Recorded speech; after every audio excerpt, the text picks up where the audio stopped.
Morning students. कल हमने light का बेसिक पार्ट पढ़ा था, रिफ्लेक्शन पढ़ा था। तो रिफ्लेक्शन के लिए सबसे पहले अपने को किसी मिरर की ज़रूरत होती है। तो यहाँ पे हम सबसे पहले पढ़ेंगे स्फेरिकल मिरर। स्फेरिकल मिरर होता है जैसे अपने पास ये है, कोई भी मिरर है जिसके एक साइड में पॉलिश करने के बाद में इस प्रकार की एक कर्व्ड शेप बन जाती है।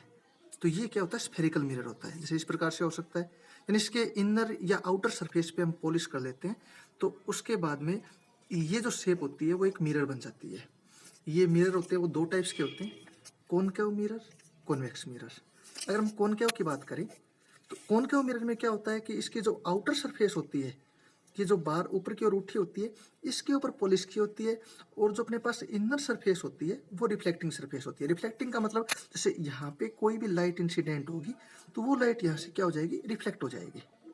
तो इसकी डेफिनेशन है, spherical mirror whose reflecting surface is curve inward, यानी इसकी इनवर्डली क्या होती है, कर्व सरफेस होती है। यहाँ पे अपने पास है, जैसी लाइट इंसिडेंट करेंगे वो लाइट यहाँ पे रिफ्लेक्ट होगी। तो ये जो रिफ्लेक्टिंग सरफेस होती है वो अंदर वाली होती है, इनसाइड वाली होती है, इनवर्ड होती है। तो ये अपने पास क्या हो जाएगा, कॉनकेव मिरर हो जाएगा। अगर हम नेक्स्ट की बात करें, सेकंड अपने पास होता है कॉन्वेक्स मिरर। कॉन्वेक्स अपने पास हो जाएगा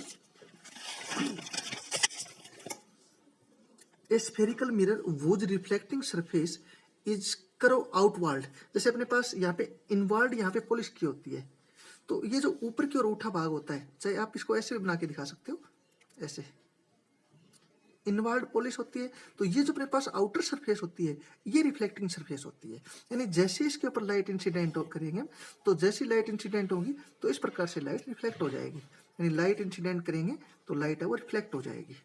तो ये अपने पास होता है कॉन्वेक्स मिरर्स। नेक्स्ट अपने पास है, अगर ये जो मिरर होता है कॉन्वेक्स या कॉनकेव, अगर इस पे इनफाइनाइट पोजीशन से लाइट इंसिडेंट होती है तो इस प्रकार से लाइट है वो या तो कन्वर्ज हो जाएगी या डाइवर्ज हो जाएगी। अब कन्वर्ज का मतलब क्या होता है, देखो अपने पास जैसे जैसे ये अपने पास मिरर है, ये हो गया कॉनकेव मिरर। कॉनकेव मिरर के ऊपर जब लाइट इंसिडेंट होती है, सन मान लिया, सन से जब लाइट इंसिडेंट होती है तो सन होता है वो इनफाइनाइट पोजीशन पे होता है, तो इस मिरर से रिफ्लेक्ट होके इस पॉइंट के ऊपर यहाँ पे आ जाती है। और ये जो पॉइंट होता है वो फोकस पॉइंट होता है।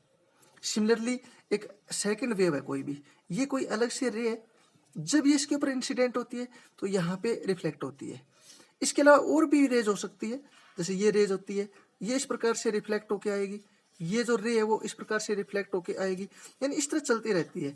तो जितनी भी रे इसके ऊपर इंसिडेंट होगी वो रिफ्लेक्ट होने के बाद में किसी एक पॉइंट के ऊपर इंटरसेक्ट होगी। इसमें इट मीन्स यहाँ पे लाइट होती है वो कन्वर्ज हो रही है। जैसे अगर हम एग्जाम्पल लें, अगर सन के सामने मिरर रख लेते हैं, एक हाथ में पकड़ लेते हैं तो, और उसके सामने एक कागज का टुकड़ा रख लेते हैं, तो जैसे वो लाइट उस मिरर के ऊपर इंसिडेंट होगी तो कन्वर्ज होने के बाद में एक पॉइंट के ऊपर, कन्वर्ज होने के बाद में एक पॉइंट के ऊपर मीट होगी, और उस पॉइंट के ऊपर अगर काफी टाइम तक रखते हैं तो वो कागज है वो जलने लग जाता है। तो यहाँ पे लाइट का होता है वो कन्वर्जिंग होती है। दूसरा अपने पास है, अगर हम डाइवर्ज की बात करते हैं तो डाइवर्ज होती है अपने पास है इस मिरर के अंदर, कॉन्वेक्स मिरर के अंदर। कॉन्वेक्स मिरर की सिचुएशन ये होती है, in this case convex mirror light of sun separate, यानी इस प्रकार से लाइट इंसिडेंट होगी और वो लाइट है वो इस प्रकार से सेपरेट हो जाती है, यानी किसी एक पॉइंट पे मिलने की बजाय सेपरेट हो जाती है, तो उसे बोलते हैं डाइवर्जिंग। तो ये जो मिरर होता है वो डाइवर्जिंग मिरर होता है, और कॉनकेव मिरर होता है वो कन्वर्जिंग मिरर होता है। इससे रिलेटेड कुछ इंपॉर्टेंट डेफिनेशन देख लेते हैं जो आगे इमेज फॉर्मेशन में काम आएगी। सबसे पहले प्रिंसिपल एक्सिस, ये होता है प्रिंसिपल एक्सिस किसी मिरर के लिए, ये प्रिंसिपल एक्सिस। जैसे अगर ये मिरर होता, इस साइड अगर पॉलिश की होती तो अपने पास ये क्या होता, प्रिंसिपल एक्स होता। अगर इसकी डेफिनेशन देखें हम तो ये straight line passing through the centre of curvature and pole, ये होता है पोल। ये पोल क्या होता है अभी आगे डेफिनेशन बताऊंगा मैं। ये जैसे अब यहाँ पे हो गया सेंटर ऑफ कर्वेचर, तो सेंटर ऑफ कर्वेचर को मीट करने वाली ये जो स्ट्रेट लाइन होती है इसे बोलते हैं प्रिंसिपल एक्सिस। एक है प्रिंसिपल फोर्स। अगर लाइट, जैसे अपने पास ये प्रिंसिपल एक्स होता है, ये पोल है, अगर अपने पास लाइट होती है वो प्रिंसिपल एक्स के पैरेलल मिरर पे इंसिडेंट होती है तो रिफ्लेक्शन के बाद में जिस भी पॉइंट से पास होती है वो पॉइंट होता है प्रिंसिपल फोकस या फोकस पॉइंट। प्रिंसिपल फोकस, ये जो पोल होता है और ये जो फोकस पॉइंट होता है, इसको एफ से डिनोट करते हैं, इनके बीच की ये जो डिस्टेंस होती है, इस डिस्टेंस को बोलते हैं फोकल लेंथ। नेक्स्ट है pole, the centre of the reflecting surface. अब रिफ्लेक्टिंग सरफेस यहाँ पे कौन सी है? मिरर है। इस मिरर का ये जो पॉइंट होता है, सेंटर पॉइंट होता है, जहां पे प्रिंसिपल एक्स मिल रहा है, तो ये जो पॉइंट होता है, इस पॉइंट को बोलते हैं पोल। तो the centre of the reflecting surface of spherical mirror is a point called pole. तो ये हो जाएगा पोल। नेक्स्ट है सेंटर ऑफ कर्वेचर। अब सेंटर ऑफ कर्वेचर जैसे अपने पास है, ये मिरर बनते कहां से है? जैसे अपने पास ये है, ये कोई भी एक होलो स्फीयर होता है, होलो यानी खोखला स्फीयर होता है। इसका हम एक पार्ट लेते हैं, जैसे एक ये पार्ट ले लिया हमने, ये इतना पार्ट ले लिया, यहां से इसको रिमूव कर लिया और उसके एक साइड, चाहे वो इनवर्ड करो या आउटवर्ड, एक साइड में पॉलिश कर लेते हैं। तो ये जो अपने पास बनेगा इसे बोलते हैं मिरर। तो यहां पे अपने पास ये होलो स्फीयर होता है, ये इसका सेंटर पॉइंट होता है। जैसे इसको मैं ओ से डिनोट कर देता हूं एक बार। तो ये जो अपने पास सेंटर पॉइंट होगा वो इस मिरर के लिए सेंटर ऑफ कर्वेचर होता है।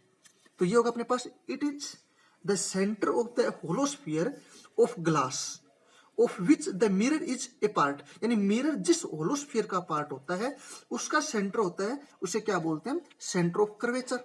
नेक्स्ट है radius of curvature. Radius of curvature में भी क्या होता है? जैसे अपने पास इस होलो स्फीयर की रेडियस कौन सी है? ये रेडियस होती है। तो ये जो रेडियस होती है वो इस मिरर के लिए रेडियस ऑफ कर्वेचर होती है। यानी इस पार्ट के लिए क्या होती है? रेडियस ऑफ कर्वेचर होती है। तो the distance between centre of curvature and pole, ये पोल हो गया और ये सेंटर ऑफ कर्वेचर हो गया। तो इनके बीच की जो डिस्टेंस होती है इसे बोलते हैं रेडियस ऑफ कर्वेचर। या इसी को हम ये कह सकते हैं, the radius of the hollow sphere of glass of which the mirror is a part is called radius of curvature. अब जैसे अपने पास ये एक इमेज है, ये हमने कॉनकेव मिरर के लिए ली है, ये कॉनकेव मिरर हो गया, इसकी आउटर साइड में हमने पॉलिश कर दी। यहाँ पे अपने पास ये जो इनवर्ड साइड होती है, इनर साइड होती है, ये रिफ्लेक्टिंग सरफेस होती है। ये जो अपने पास होता है इसे बोलते हैं प्रिंसिपल एक्स। क्या बोला था हमने?